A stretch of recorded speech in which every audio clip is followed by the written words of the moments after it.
are two ways, like two of the different nucleotides are there. We have purine and pyrimidines. Purine's synthesis, the rate limiting enzyme, the feedback inhibition, and then we have the key intermediate. So the rate limiting enzyme is glutamine PRPP amido transferase. Then you have feedback in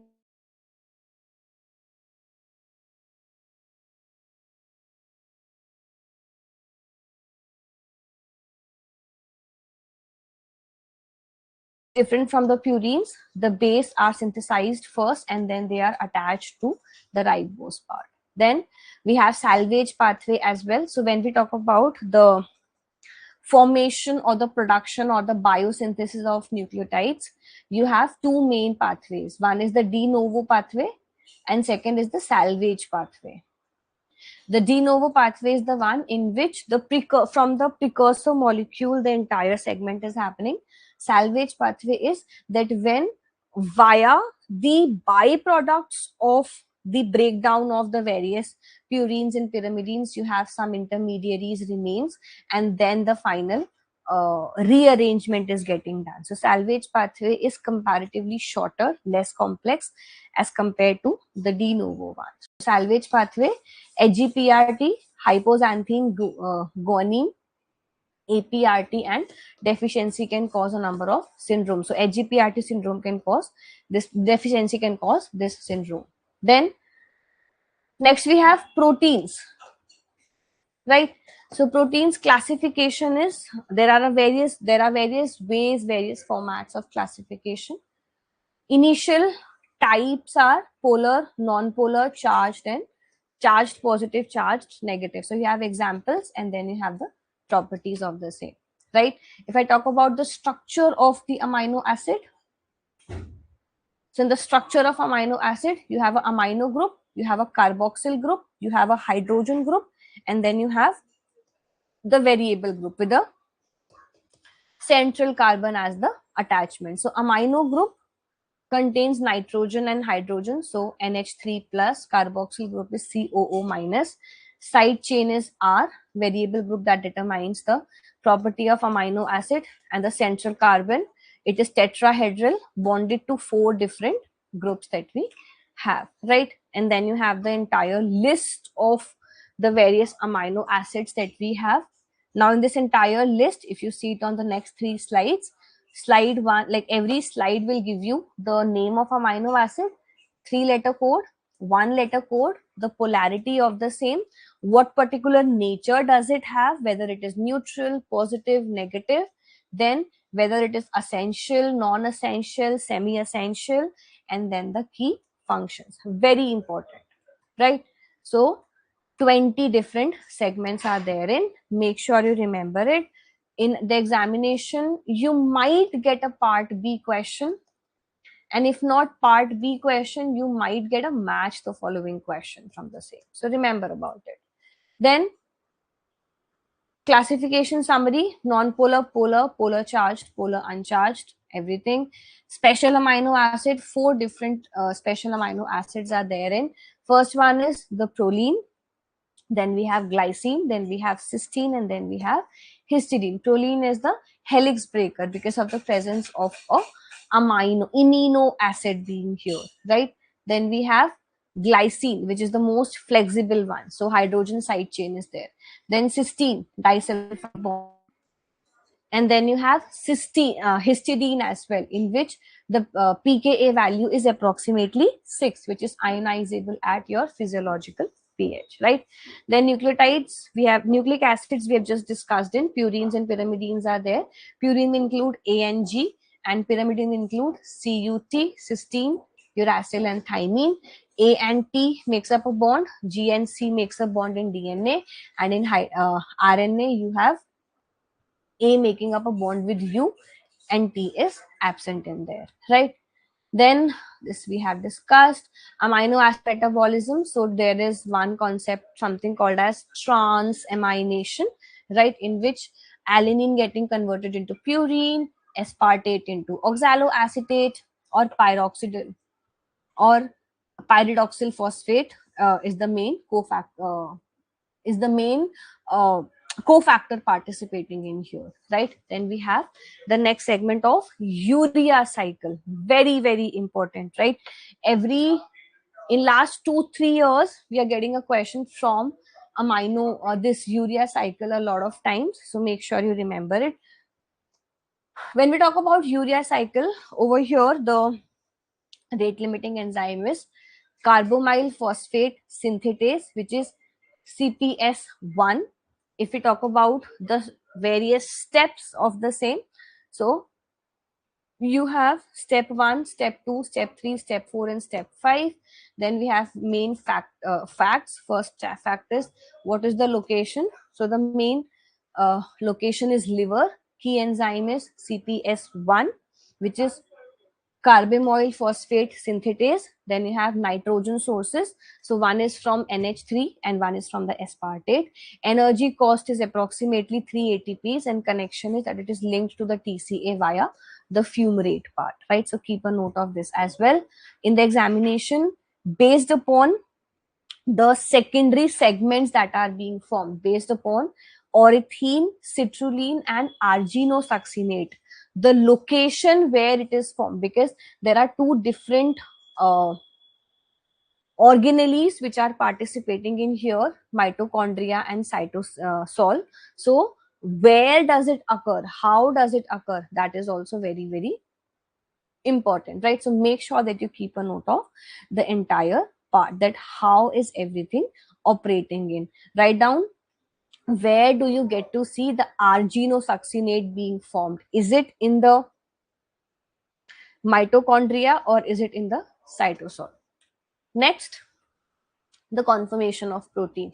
So learning or for studying the conformation of protein, we have something called as the Ramachandran plot helping in out. So Ramachandran plot have something called as torsional angles or the dihedral angles, right, which include phi, psi, and omega, right? Phi is when you have the bond between N and C alpha.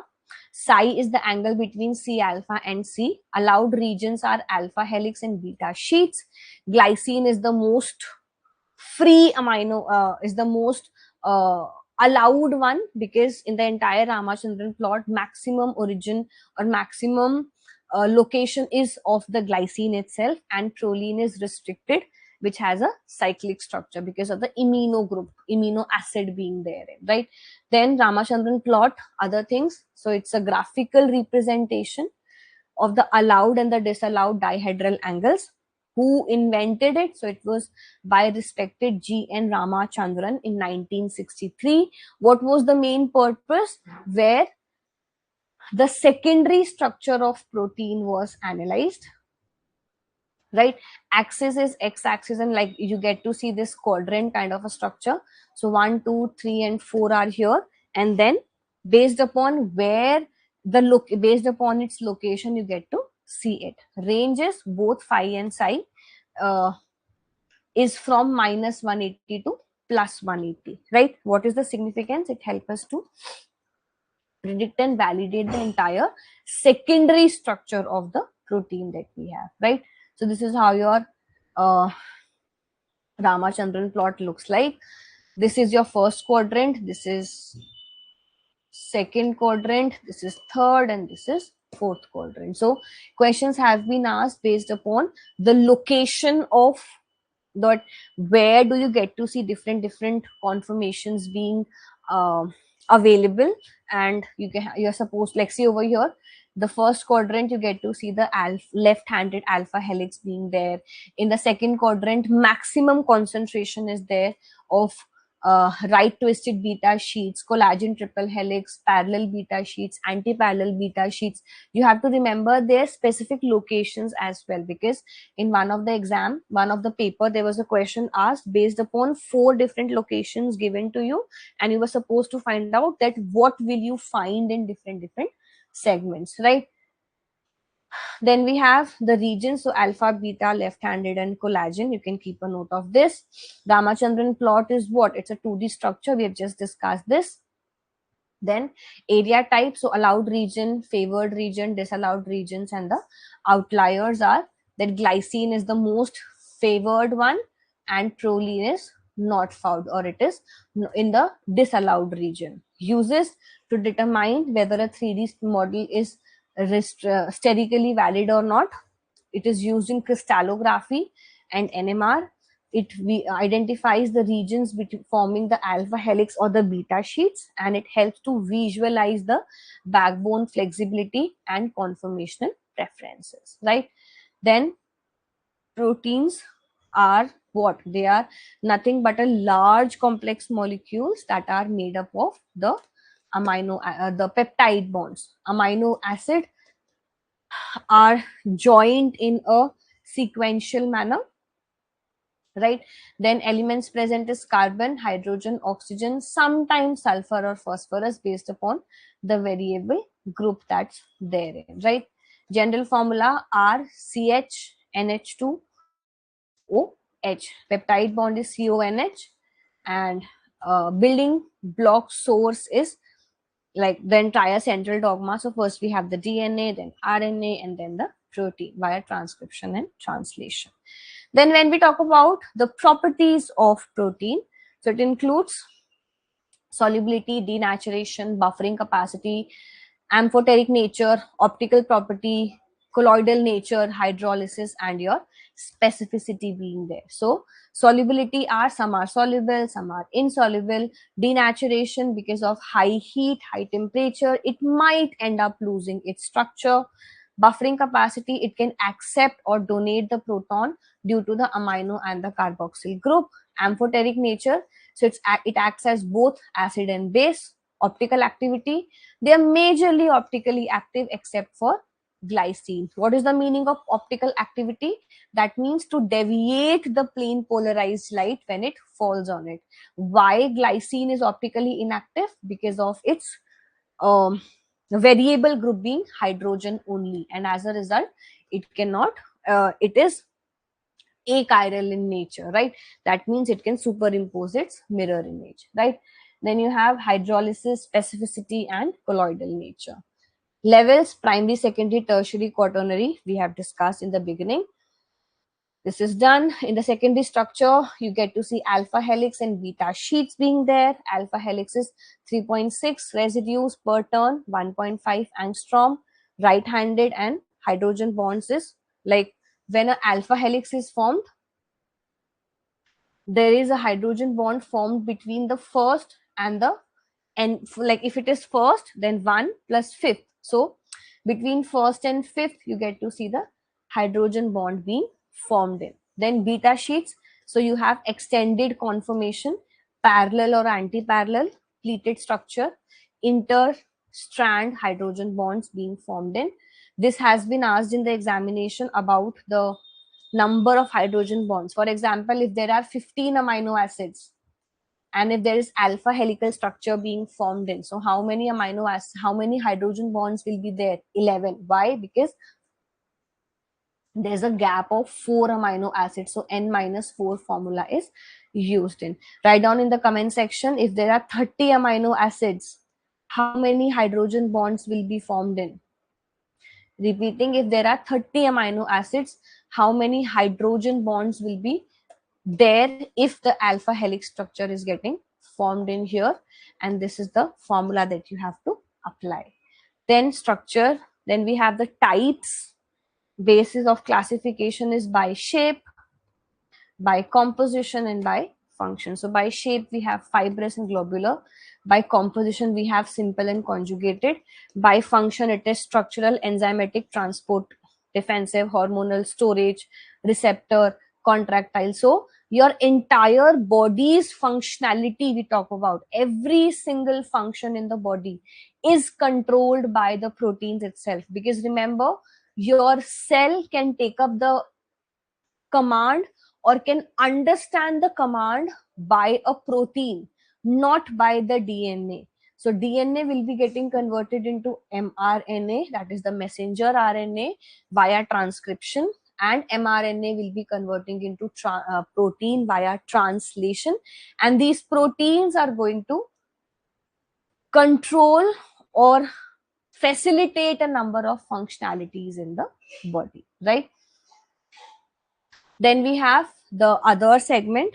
If I talk about the type of like difference between your hemoglobin, myoglobin and collagen, remember every single slide is a potential question for you all. Okay, every slide is a potential question for you all, so do not take this entire lecture lightly. It is going to help you in the revision. It is going to help you in every single pointed format being revised at the earliest. Okay, just before the examination or 1 week before the examination, take up this entire presentation, open up this video and revise in the best manner possible, and it is going to give you good results out there, right? Now, types of protein. If I talk about for hemoglobin, it is a conjugated one. Myoglobin is conjugated again, globular, and collagen is fibrous in nature because 3 different triple helix will be there. And then we talk about function. So it transports the oxygen from the lungs to tissues. Myoglobin's functionality is to store the oxygen, and collagen's functionality is to provide the structural strength. Then structure, it's a tetramer. Hemoglobin is a tetramer, myoglobin is a monomer, and collagen is a triple helix. Prosthetic group, if we talk about, so in case of your hemoglobin, it is iron. In case of your myoglobin, also it is an iron. It is iron only, and in collagen, there is no prosthetic group available. Oxygen binding, cooperative binding, because affinity keeps on increasing. We have learned about this. You have 4 different segments to it because it's a tetramer. So first oxygen will come and bind to the first subunit, then to the second, then these 2 will be helping in the third, these 3 will be helping in the fourth binding. And so all of this occurs in a cooperative fashion, right? Write down what is the cooperativity of hemoglobin. What is the cooperativity value of hemoglobin? Then myoglobin, it is non-cooperative because only one single amino acid is, one single chain is therein, and it does not, collagen does not bind to oxygen. Then you have affinity, molecular weight, solubility, color, denaturation, and the role that they have. So your hemoglobin have the role of delivering the oxygen to the tissues. Myoglobin's role is that oxygen reserve for muscle activity, and collagen's role is to form the matrix for the bones and the connective tissues that we have, right? Then protein, again, hemoglobin, myoglobin, collagen, and you have few other important like quick glance top pointers.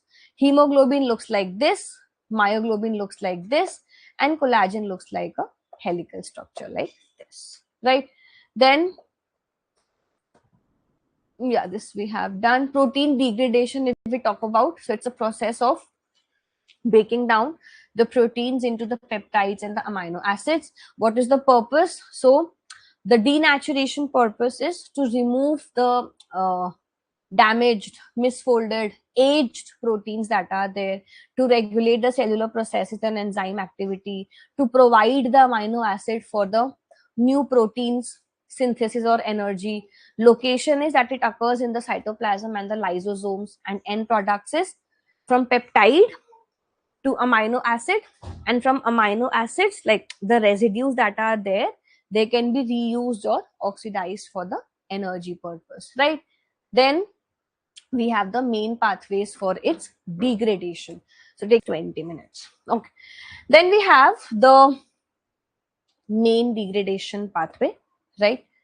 So till here, let's like we can continue after this from here, which is about, till now we have learned about the various ways or why is the protein degradation is happening in, and now we have the main pathways for the protein degradation. So the pathway, there are various pathways for the same. First is the ubiquitin first, proteasome pathway, then we have the lysosomal pathway, then we have autophagy, and then we have the extracellular proteolysis. So ubiquitin proteasome pathway, location is cytoplasm and nucleus, right? Mechanism is that it involves the tagging protein with ubiquitin degraded by the proteasome 26S complex. Target protein is misfolded, short-lived, and the regulatory proteins. End products is short peptides and amino acid controls the cell cycle signaling. Then you have the lysosomal pathway. So it occurs in lysosome. It uses lysosomal proteases, extracellular and long-lived proteins, and that helps out, or what's the end product? The complete breakdown of the into the amino acids, right? Then we have the autophagy, which is self-eating. In this, the cytoplasm and lysosome is the location. It encloses the proteins, the organelles, and the autophagosomes, fuses with lysosomes, damaged organelles, and the large protein aggregates. It recycles the nutrients during the stress and the starvation time. Extracellular proteolysis, so it occurs outside the cell. It involves the digestive enzymes, dietary proteins, and it supplies the amino acid for absorption and the in the intestine that we have, right? Then we have the biophysical activities of the biophysical chemistry segment, in which we have the pH, buffers, and everything. So key and equation is this. Then you have the buffering capacity, the various buffer system, for example, acetate, phosphate, bicarbonate, ammonia, etc. Then we have the bioenergetics, ATP, which is the main energy currency. You have the high energy bonds, you have the high energy compounds being there. For example, phosphoenol pyruvate has approximately 14.8 energy. 14.8 ATP is equivalent, 1,3 bisphosphate phosphoglycerate, approximate 11.8, then creatine phosphate for ATP, then glucose 6 phosphate. Then we have the thermodynamics, the various relationship, and the spontaneity rule. Delta G is the Gibbs free energy change, right? If it is less than like when it is negative, it is spontaneous. When it is positive, when it is non-spontaneous. When it is zero, it is in equilibrium, right? Then we have the next topic of enzymes, right? So definition, composition, active site, cofactor, coenzymes, apoenzyme, holoenzyme, catalytic power, and the specificity. So definition is, what are enzymes all about? So these are biological catalysts that mostly or are made up of the proteins. They speed up the entire biochemical reaction without getting consumed in it. Then composition, so these most of the enzymes are globular proteins. Some are conjugated with cofactors and the coenzymes. Then active site, so a specific region on the enzyme where the substrate binds and the reaction occurs. Cofactor, coenzyme, so these are the non-protein part that assists the enzyme action, right? So we have a number of different cofactors. For example, inorganic ions, we have coenzymes as well. For example, various organic molecules that help out in the functionality of the enzyme altogether, right? Then you have the apoenzymes. So this is the inactive part. When the cofactor or the coenzyme comes in, joins in with other everything else, you have the holoenzyme, right? So apoenzyme and cofactor or coenzyme joining in together makes up the main active enzyme. Then we have catalytic power. So enzymes can increase the reaction rate by 10 to the power 6 to 10 to the power 12 times. So you can see multiple fold, thousands and millions of times the reaction rate can be increased in. Then we have the specificity. So every enzyme has a site called as active site where the substrate will come and join in. So every enzyme has a specific substrate which it is going to bind to and help in its activation or the further reaction of the same. Then enzyme structure. So nature, active site, cofactor, coenzyme, apoenzyme, and holoenzyme. So nature is the enzyme are majorly globular, some are RNA based. Active site, so they are pocket where the substrate binds in. Cofactor, the inorganic ion. Coenzyme is the organic helper. Apoenzyme is the protein part, and holoenzyme is the apoenzyme plus the cofactor or the coenzyme, and you have the various examples here, right? Then we have the enzyme and the non-enzymatic catalyst. So protein, RNA, these are the enzymes or these are the biological catalyst. Non-enzymatic catalysts include the metals, chemical compounds, etc. Specificity is very high of the enzyme, and for the non-enzymatic catalyst, the specificity is not very, very high, right? Then rate enhancement is 10 to the power 6 to 12. It is moderate. Conditions, it require mild conditions or the normal temperature, pH and everything. In case of non-catalyst, high pressure, high temperature are required. Regulation is like the functionality and mechanism of the enzyme is highly regulated, and for the non-enzyme it is non-regulated. Examples: catalase, amylase. Non-enzymatic catalysts include various segments like iron oxidase, platinum, etc. Right? What factors influence the enzymatic activity? So temperature, pH, substrate concentration, enzyme concentration, and the various inhibitors.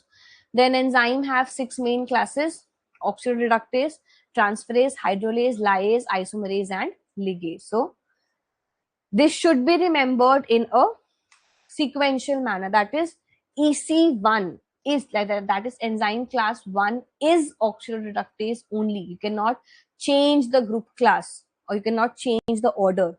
So it starts with oxidoreductase, then transferase, hydrolase, lyase, isomerase, and ligase, right? Then types of enzyme we just discussed. Then same thing. Yeah, then we have the enzyme kinetics. So in this you have the Michaelis-Menten equation, which looks like this. Half is the point where you have, this is your substrate concentration, this is your Km, this is V max upon 2, and this is the main V max that we have. For having an approximate or an exact, like this Michaelis-Menten equation is going to give you approximate value, and for you to have exact value, that for the same we have Lineweaver-Burek plot. See, this is your Michaelis-Menten plot, which I just drawn in for you. This is the equation. V is equal to V max multiplied by the substrate concentration divided by Km into the substrate concentration, right? What is Km? It is the substrate concentration at half of the Vmax. Vmax is what? It is the maximal velocity, kcat turnover number. Kcat upon Km is the catalytic efficiency that we have. Then we have Lineweaver-Burek plot. Then we have the regulation mechanisms. So 5 regulation mechanisms are there. You have allosteric regulation, feedback inhibition, covalent modification, proteolytic activation, and the genetic control. So allosteric regulation is that when you have the effector binding to a site other than the active site, it changes the activity. Example is phosphofructokinase. Feedback inhibition, so end products inhibit the first enzyme in the pathway. It prevents the overproduction. ATP inhibits the phosphofructokinase in the glycolysis. Covalent modification, so phosphorylation or the dephosphorylation, it activates or inactivates the enzyme. Proteolytic activation, and then you have the genetic control, right? Before this, we had few other pointers about the inhibition part. Yeah, so you have the various enzymes, for example, pepsin, trypsin, chymotrypsin, peptidase, proteases, complexes, cathepins, right? So all of these have site of action and then their functionalities being there. Very, very important. You can easily get a 2-marker question. Then enzyme inhibition, it is the process or the mechanism via which there occurs either decrease or an absolute loss of the enzymatic activity. There are 2 major classes: irreversible inhibition and the reversible inhibition. So when we talk about the reversible inhibition, or when I talk about the inhibition in general, so I have competitive, non-competitive, and uncompetitive. See, irreversible is one in which your entire enzyme structure is getting distorted to a level that it cannot process or it cannot function any further. On the other hand, when we talk about the reversible one, in which we are temporarily stopping up the activity for some time, right? Then types of enzyme inhibition: competitive, non-competitive, and uncompetitive. Competitive is inhibitor competes with the substrate for active site. Non-competitive, in this you have the inhibitor binds to the allosteric site, and uncompetitive is that it binds to the enzyme substrate complex. What is the effect of on the Vmax and Km? So in case of your competitive, your Km remains the same, Vmax Km increases and Vmax remains the same. Non-competitive, Km same, decrease in Vmax. Uncompetitive, both of these decreases. Irreversible one is the one in which there's a complete or a permanent damage to the entire enzyme, usually via the covalent bonds, right? So in this, the entire structure is getting distorted permanently. The enzyme is not going to permanently like function any further. So the entire enzyme must be synthesized in here. On the other hand, reversible one in which we are trying to temporarily, I told you in the beginning as well, in which we're trying to temporarily reduce or restore, uh, or the activity will get restored as and when the removal of the inhibitor would be there, right? So types over here, example is competitive, non-competitive, uncompetitive, and there's mixed as well, in which one of the inhibitor is working as both, like any of the two mixed segment, that it might work as a competitor and an uncompetitor inhibition, or on the other hand it might work as a non-competitor one plus the competition one. So there are various mix and matches which are allowed or which are participating in the same, right? Make sure that you remember this entire part about where is it binding, what's the impact on Km and Vmax, what is the reversibility, and what are the various examples for the same, right? So 4 different segments are there: competitive, non-competitive, uncompetitive, and mixed. In the case of mixed, remember it is either the inhibitor is either binding to the enzyme or it is either binding to the enzyme substrate complex that we have. Followed by this, we have just discussed this. Then you can remember some examples from here. See over here, you this is like repeated. You can eliminate this. This is the same. Competitive, yeah, by mistake it is written down twice. So just remember about that, how does the graph shape changes with different segments. Then we have the regulation part, which I have just told you: allosteric, feedback, covalent, and the proteolytic. So allosteric is in which the enzyme activity get altered by binding of activator or inhibitor at a regulatory site. Feedback inhibition is end products inhibits an enzyme in its own pathway. Covalent is reversible phosphorylation or dephosphorylation. Last is the proteolytic activation, in which the enzyme activity activated by the cleavage of the peptide bonds that we have. Then kinetics, the Michaelis-Menten model. I've just made you explain the basics of it. You can quickly recall all the pointers from here, right? Then the graph, there are 2 graphs in the kinetics. One is the Michaelis-Menten curve. Second is the Lineweaver-Burek plot. Michaelis-Menten curve is the normal one, which I have just told you like this. And Lineweaver-Burek plot is in which we are reciprocating the entire segment so that we can have the exact values of Vmax, Km, catalytic efficiency, turnover number, and all those things, right? Then, yeah. Okay, so if it is V naught, this is initial velocity, V max is maximal velocity, Km is Michaelis constant, low Km is high substrate affinity, high Km is low substrate affinity, right? Then this we have done, regulatory part, yeah. And last is the 4 segments, the regulatory mechanisms, which includes allosteric, covalent modification, competitive inhibition, and then enzyme induction or repression, which is the gene expression controlling power, right? So this is about your entire revision of molecular segment, or we can talk about, we can say about the entire biochemistry. I have tried to add up every single pointer possible. There are few overlapping topics with other units. We'll have one shot revision of all the 13 units here. So make sure that you are like following up with the entire segment. This was the first segment, and then we will be having the next discussion with cell biology.